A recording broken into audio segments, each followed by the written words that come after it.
तर नमस्कार मंडळी, गावाकडच्या अजून एका मिनी व्लॉगमध्ये तुमचं खूप खूप स्वागत आहे। तर आज आहे शेंगदाण्याच्या लाडूची तयारी।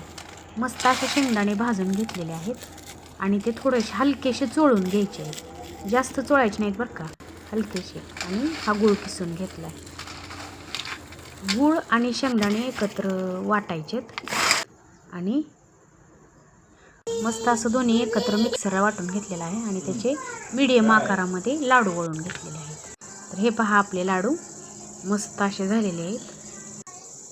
तर याचं प्रमाण सांगते, 1 किलो शेंगदाण्याला पाऊण किलो गूळ लागलेला आहे मला।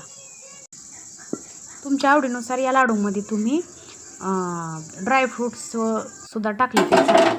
तर आपण रात्री लाडू केलेले आहेत आणि त्यातलंच थोडंसं सारण उरलेलं, त्याच्या आता आपण शेंगदाण्याच्या पोळ्या करणार आहोत। असा उंडा घेऊन त्याची पारी केलेली आहे आणि त्यात भरपूर असं सारण भरायचं आहे।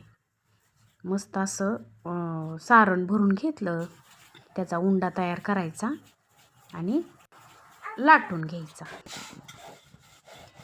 मस्तपैकी अशा कडा अगोदर लाटून घ्यायच्या आहेत बरं का। आणि ही गेली तव्यावर पोळी।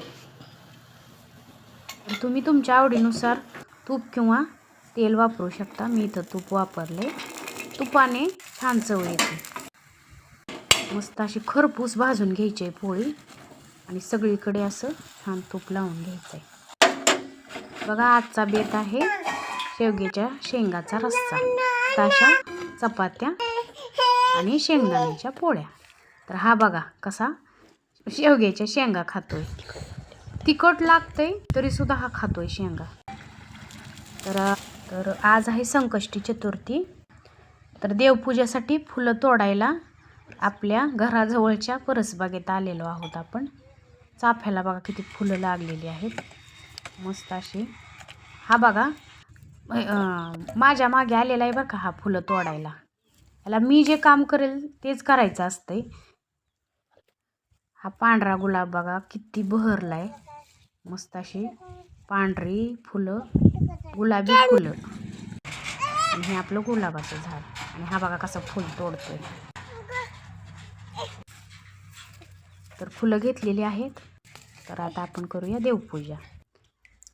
सगळ्या देवाला अगोदर पितांबरीने घासून घेतले स्वच्छ। आजची विशेष पूजा म्हणून पितांबरीने घासलेली आहेत देव।